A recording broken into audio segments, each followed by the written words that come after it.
What it do, Bedtime crew? Hey man, listen, today I will be picking what? Oh, you really thought I was gonna give it? No, dude. Okay, I am here with my UFC Paris predictions. We're gonna go through the entire card, the prelims, all the way up to that main event. And this is a pretty good card. I'm very excited for this. I wish it wasn't on at fucking 5 in the morning. But I am happy to see this main event of Nasruddin Imavov versus Caio Borralho. This is a great #1 contender fight. We've also got Benoit Saint-Denis versus Mauricio Ruffy. The rest of fucking... Who the else is on this fucking card, dude? Paul Craig. Patricio Chihuahua's on the card, and the rest are kind of nobodies. There's some good fights, though. I'm super excited for this. William Gomis. Marcin Tybura. I'm excited for that. But let's get into this, man. First fight of the night, we've got Bannon versus Sam Hughes. And I am probably going to pick Sam Hughes, dude. I'm not going to lie. I feel like Bannon has had some pretty lucky kind of matchups to get her 2 wins in the UFC. She started off with a loss to Bruno Brazil pretty clearly. And I feel like Bannon can definitely beat a certain level of WMMA fighter like Puja Toma. But even then, she was kind of losing that fight. And then she had this kind of Hail Mary come from behind submission.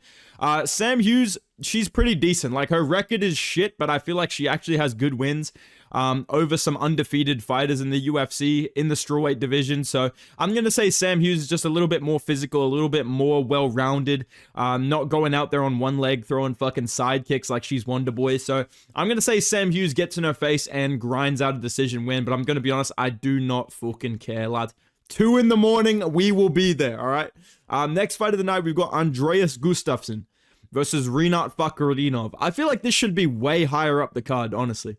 This is actually a fight I'm excited about. Like, this is one of the 3 or 4 fights I knew was on this card before I did my research for this video. So I'm not really sure why this is the second fight of the night at fucking 2:30 in the morning for me. But regardless of that, I think this is a great matchup. And I'm probably going to pick Andreas Gustafsson very tentatively. I will be fence-sitting this one. I'm going to say Gustafsson wins by 29-27 decision. Maybe one scorecard is for Fakhretdinov. I don't know what the fuck Rinat has over these judges or who he knows at the UFC.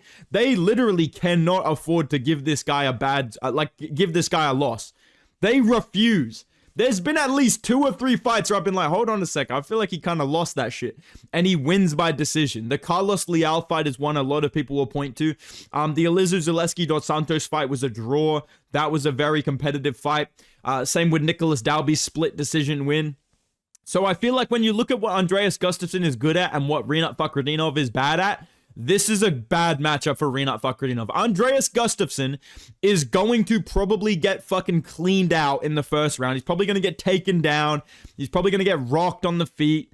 And make Fakhretdinov, kind of empty the gas tank, trying to take him down, hold him down. But I don't see Fakhretdinov as this big finisher, except for when he fluked Kevin Lee. So I feel like he's going to have a really dominant first round where he either drops Gustafsson coming in with like a right hand and then, shoots a big takedown straight away and really has to work to hold them down.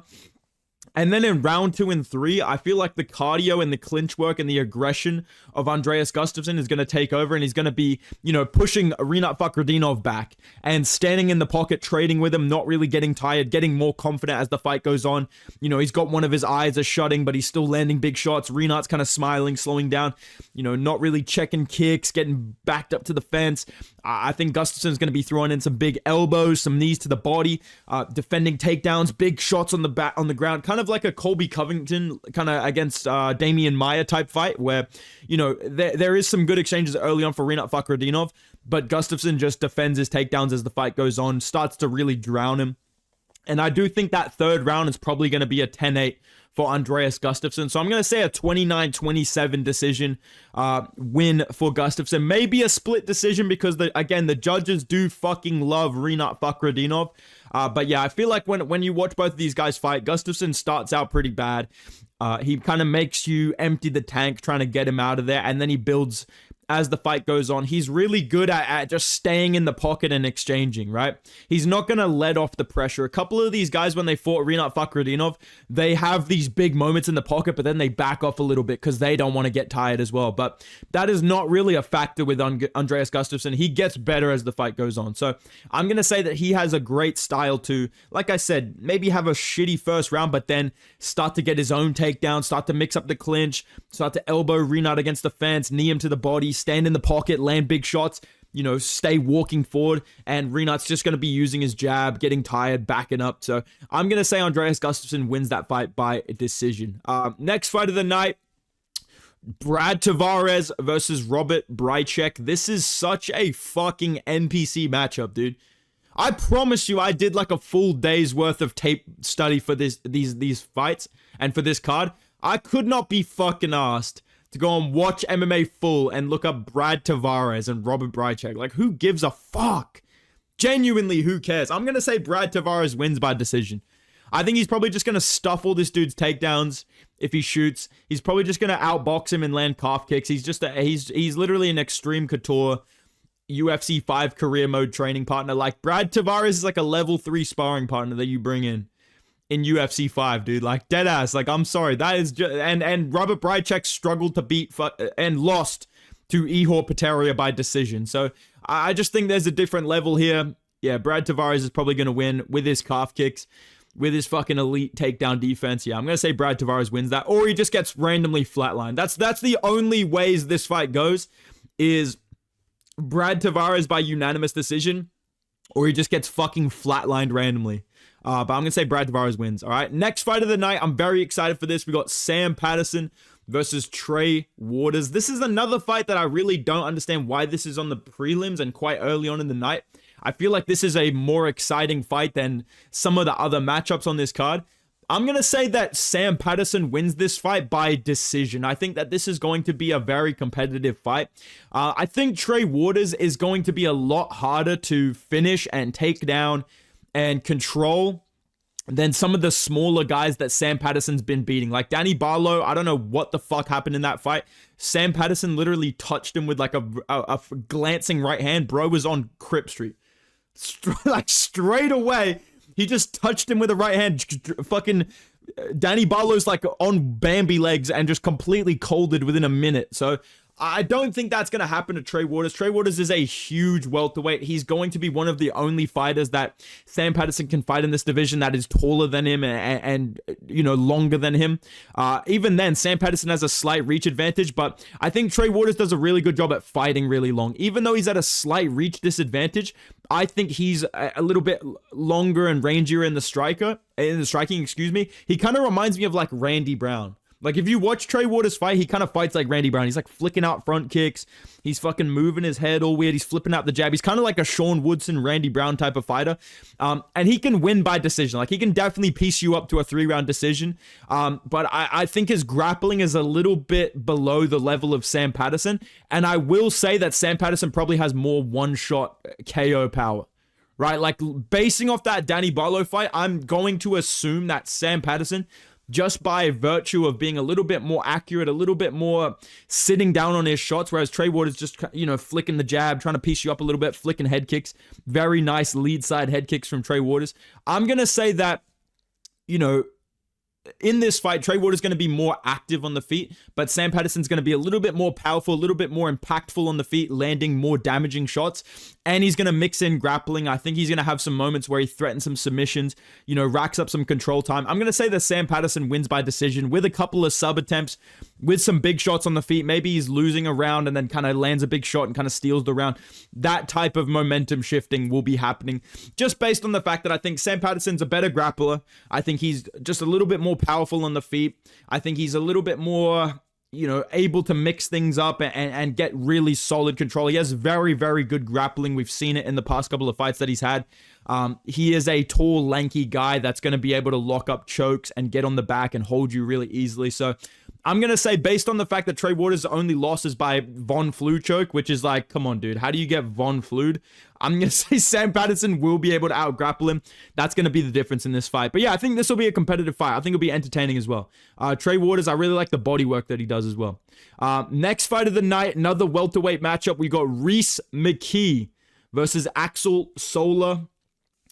I don't give a fuck, dude. I'm picking McKee, dude. If you don't have a picture on Google, I'm not picking you. That is the rules that I've always lived by on this channel, and it's time that I stick to them like I did in the good old days when I was statistically, I'm the best predictor on YouTube. Johnny Walker, what's this guy's name? Zhang Mingyan got caught, okay? Bilal Muhammad got dominated. There's a difference between those picks, right? I'm picking McKee to win this fight. I'm going to say McKee by TKO. Okay, I can't do it. I guess I could do it Irish casual, but I really can't be fucked. Mate, McKee by TKO. It's just Conor. That's what I mean. It's just Conor. But I am picking McKee to win this fight. Axel Sola, he's undefeated. He's a young guy debuting in the UFC.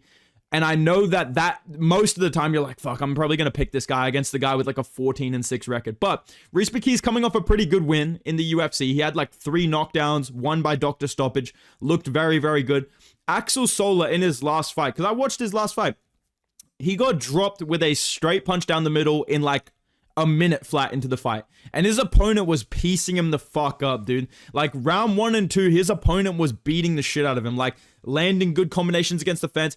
He would tie him up. He would land a big knee to the head. And then Axel Sola would like build his way into the fight. And he won by decision round 3, 4, and 5. Against McKee, this is a 3-round fight. You're taking a jump up in competition against a guy that does start out very strong, especially if you just strike with him. Right, like if Axel Sola wins this fight, I think he has to mix in grappling early on and then, you know, use the clinch, you know, or just outright just be a way better striker than he looked in his last fight.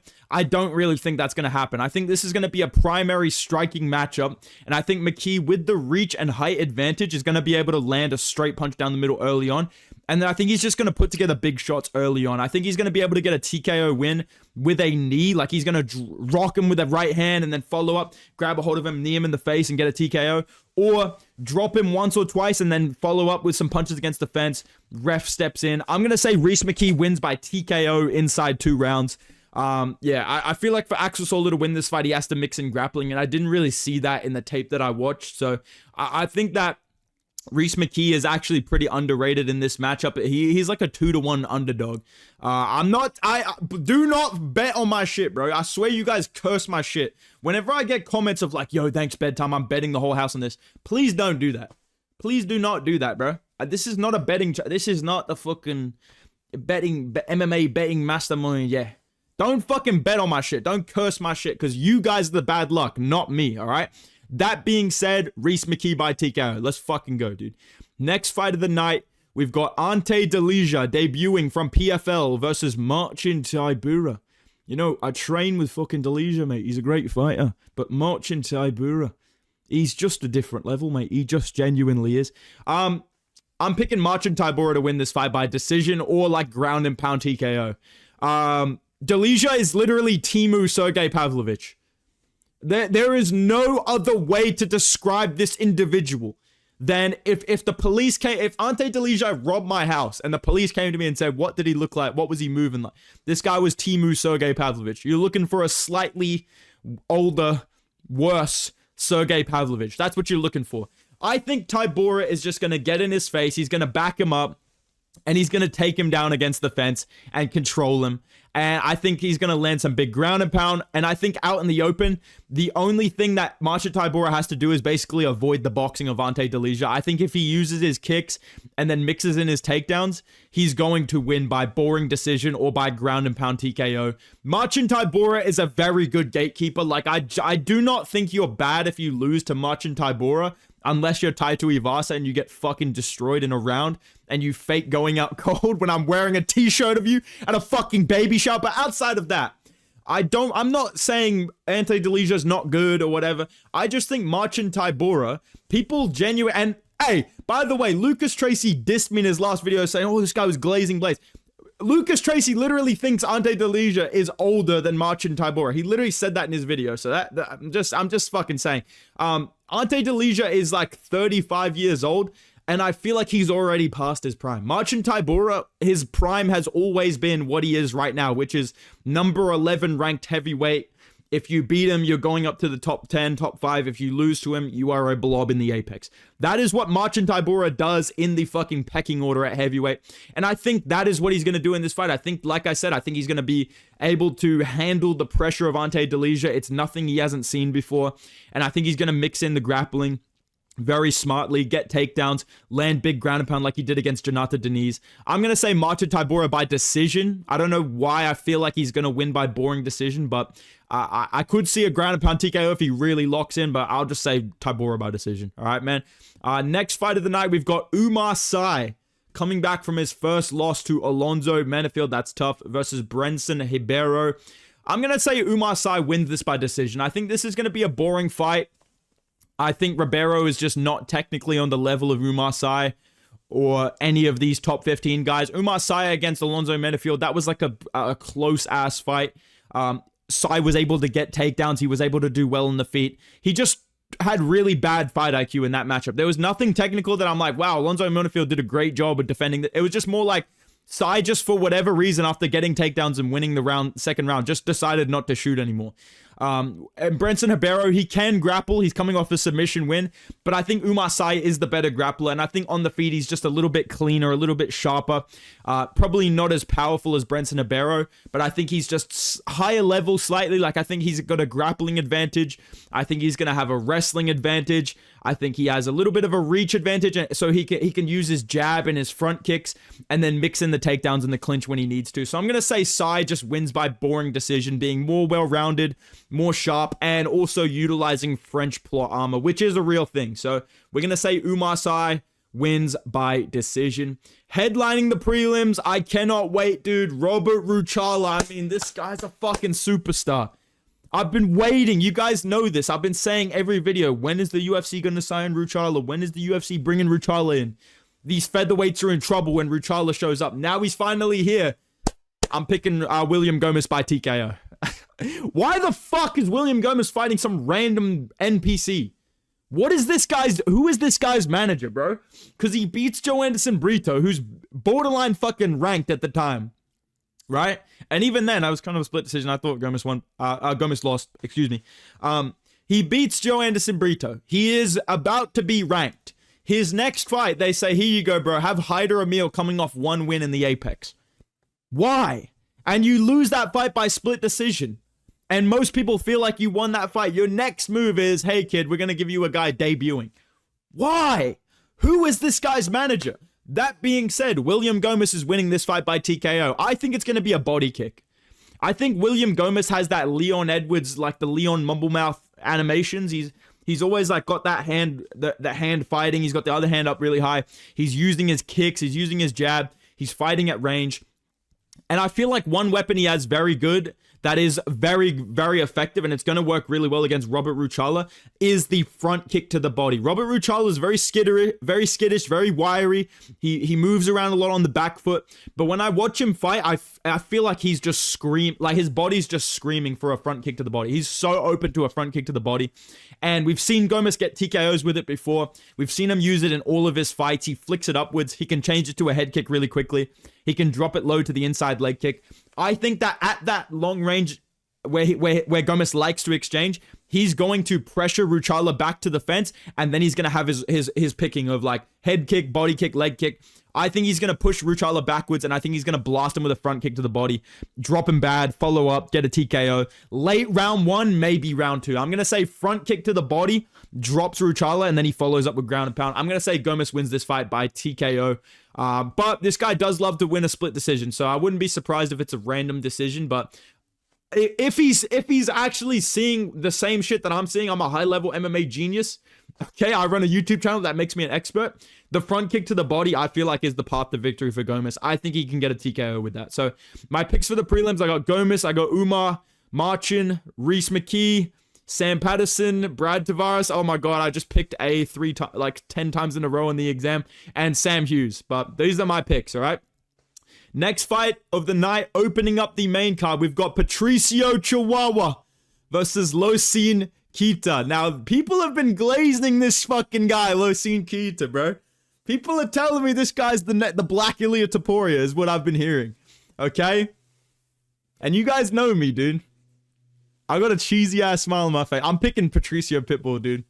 I'm picking Pitbull. I don't give a fuck, dude. I'm picking Pitbull, bro.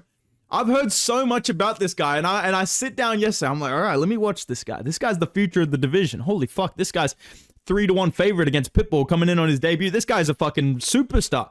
I'm seeing pictures of this guy with 2 belts. I'm like, holy fuck, this guy's the next Ilya. I open up these fights.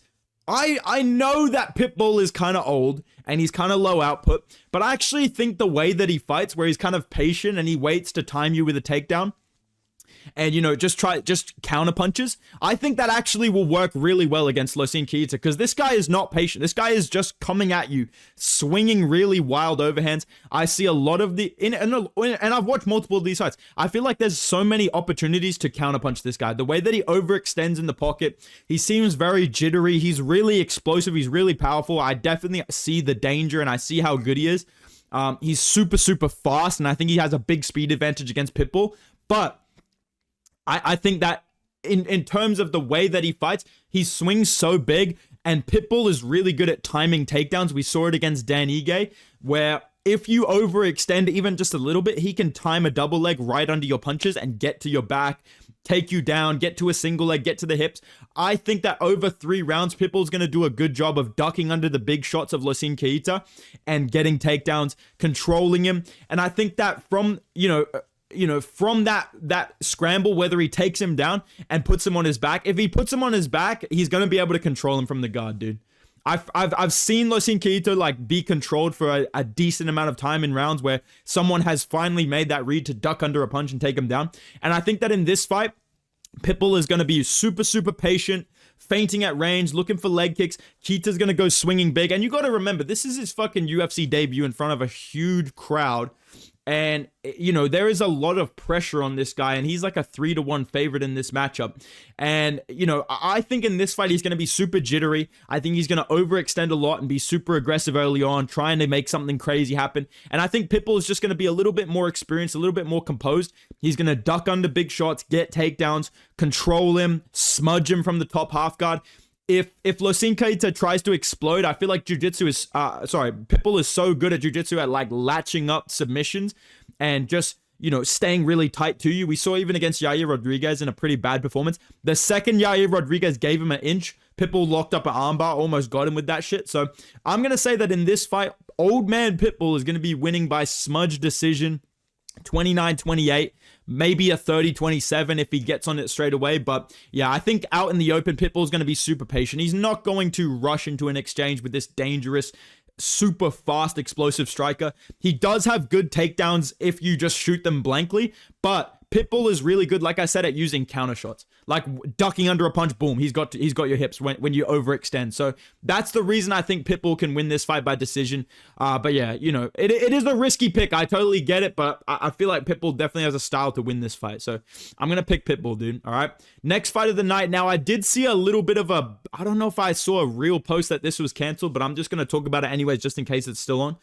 Hey guys, yes, obviously, the Fakhretdinov Cowboy Fernandez fight was in fact canceled. Obviously, big prayers and well wishes to Fakhretdinov and his family. Now it's going to be Cowboy Fernandez versus Harry Hardwick. That's what I'm hearing. Whoever it is, I'm probably going to pick Cowboy Fernandez to win that fight by decision. Maybe it's like a TKO if they get a complete cam, but if it is Harry Hardwick, I think it'll probably be a decision win.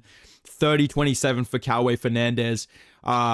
Yeah, dude. I had a whole yap fest about the fight. I guess I'll play it in like 2.5. I don't even know. I don't want to be like disrespectful. I don't know, but yes. This fight was canceled, the Fakhretdinov Cowboy Fernandez fight, so there is no pick for it. I'm just gonna pick fucking Cowboy Fernandez. Bro, Cowboy Fernandez by TKO, bro.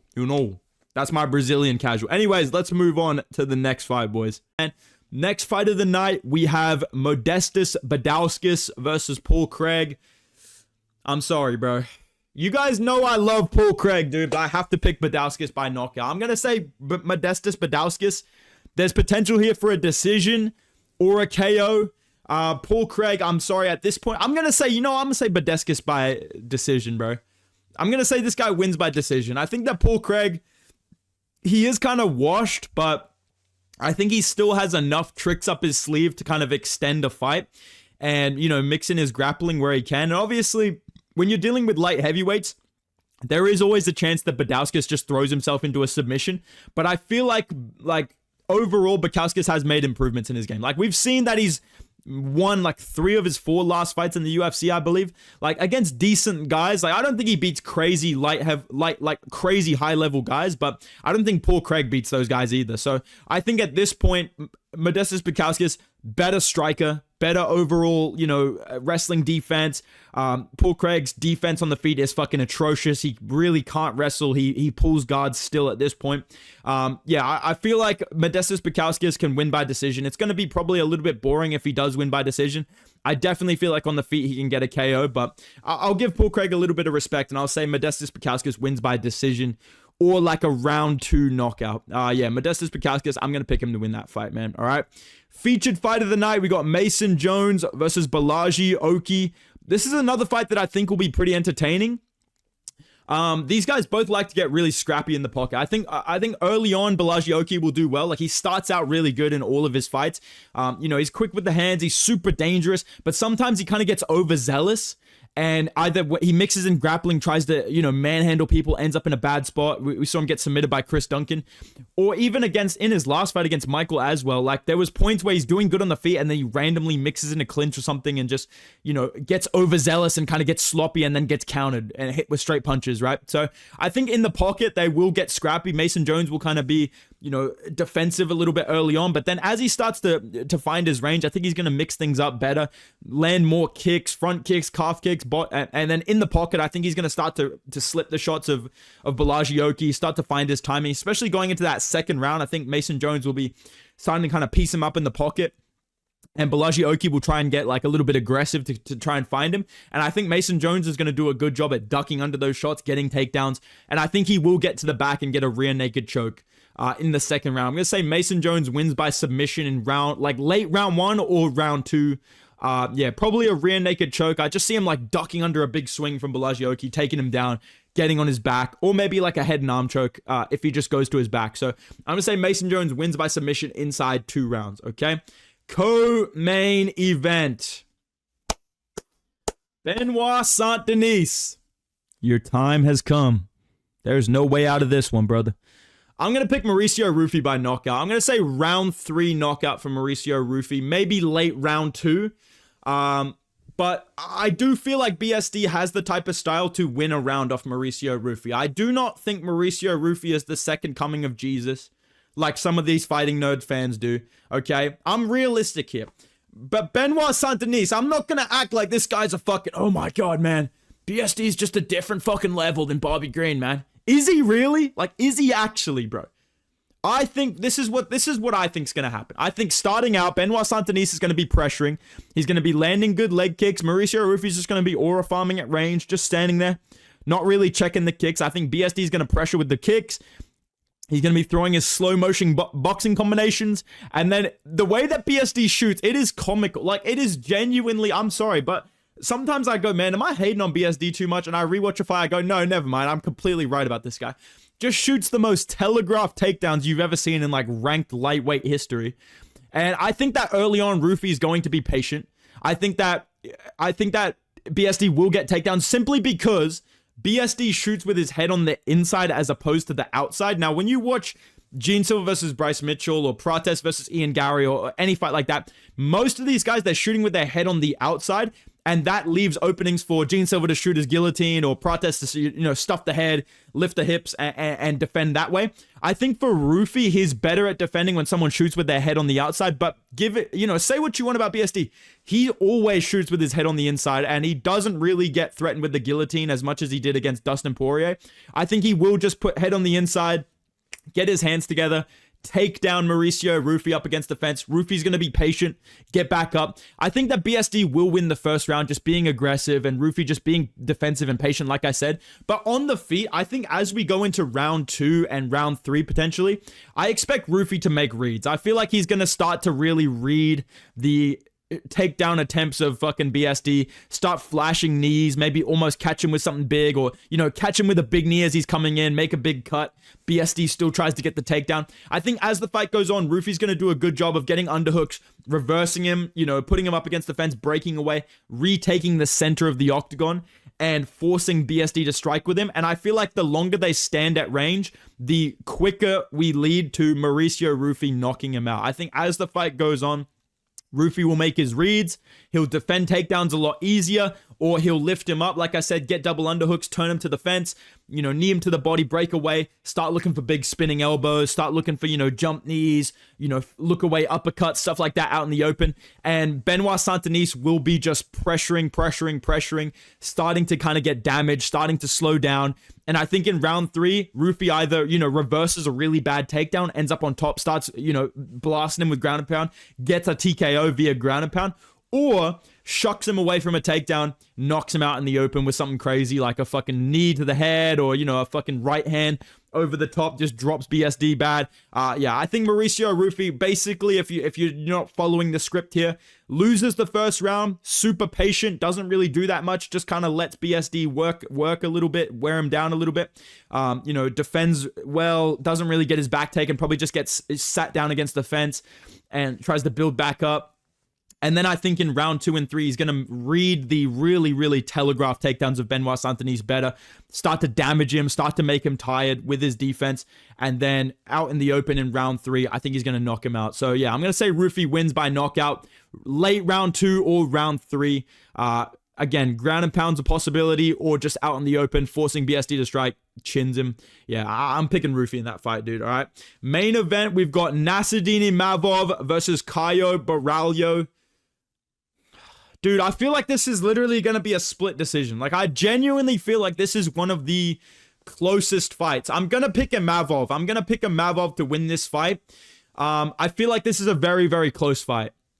I really do feel like this is a close matchup, man. And I feel like it could go either way, because Caio Borralho, we've got to address the Fighting Nerds plot armor. That is a real thing with this. This is a full-blown Fighting Nerds main character. This guy does have some level of plot armor.